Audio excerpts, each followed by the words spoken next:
Hey everyone, let's take a quick look at this one question. This is from section 4.3. You can see this goes over the concept of ellipses. And the question I had was on problem number 8 on how are we supposed to graph an ellipse in my open math. So let's take a quick look over here.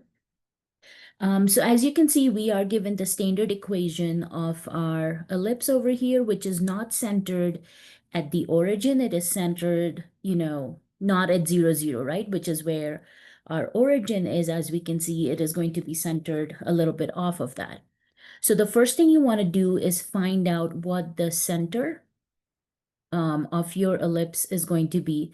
So as you can see, you are given x minus 1 quantity squared over 1 plus y plus 3 quantity squared over 9 equal to 1. Now, if you will recall from your notes, the equation of an ellipse in the standard form is given to us as x minus h squared over a squared plus y minus k quantity squared over b squared equals 1. So the center is usually defined at h comma k. Now you will see in the standard equation we are given x minus h and y minus k. So one way to remember is that because the standard equations have negative signs in them, if you see a negative sign in your equation, that actually tells you the number itself is positive. If you see a positive sign in your equation, then that tells you that we need to actually use a negative sign on the number. So what that means is when you see x minus 1 over here, that actually tells you the value of h itself is equal to positive 1. And when you see something like y plus 3, because there's a positive sign, it's plus 3.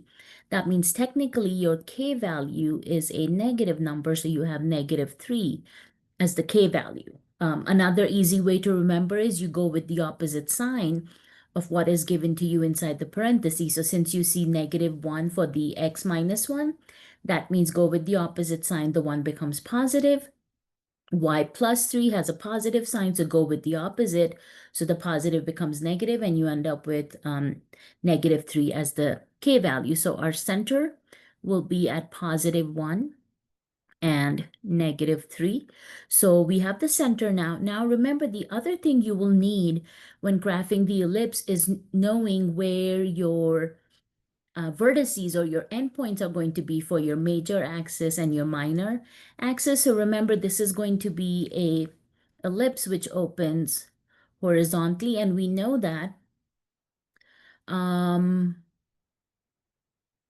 no, I'm sorry. I believe this one will be where the ellipse opens vertically because your larger denominator is under the y variable.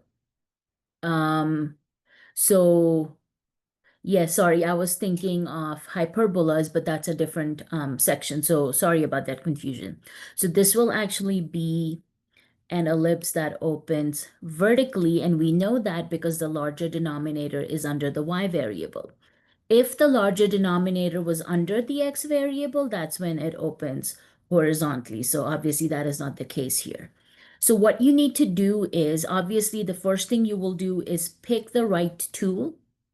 So, obviously you are going for the elliptical shape. So you will see this is going to be where we get our tool for choosing the ellipse. And then we will use the center over here to graph it. So again, remember our x value is positive 1, y value is negative 3. So once you get there, go ahead and click your mouse and you will get the center of your ellipse. And then, of course, you will see as you move it around, you will either get a horizontal or a vertical one. So there's a couple different ways that you can do the endpoints of your major and minor axis. So we'll do the major axis, which is actually going to be the longer one of the two axes here. So this will be the major axis since this is opening vertically, and then the smaller one will be the minor axis. So remember, our center is at positive 1, negative 3. Now, since your denominator is 9, that actually tells you your b square value is 9, which is this denominator here, right? So we take the square root of that, and we're just going to use the positive root for now.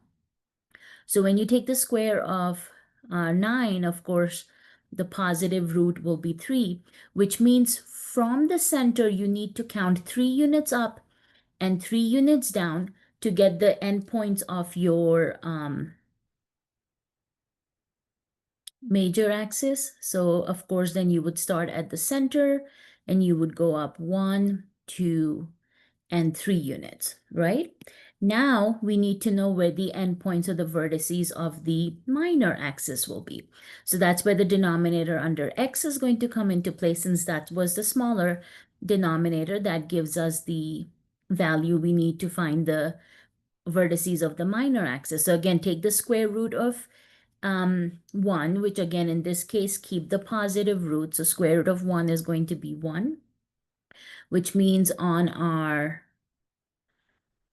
axes here, you, again, from the center, we go up 3 units, and then you're going to go right 1 unit. So remember, going up 3 units will help us get the major axis, and then from the center, if you go right 1 unit, that's where we're going to have our minor axis, right? So I'm gonna actually do this at the same time. So I go up 3 units and I go right 1 unit, and you can see I have my ellipse that has the vertical orientation with the longer major axis being vertically situated, and the smaller minor axis will of course be horizontal. So those would be the 3 things you need when you're trying to graph an ellipse. So let's check our answer here, and you will see that we did good. So again, remember guys, when the larger denominator is under x, that's when the ellipse will have a horizontal orientation.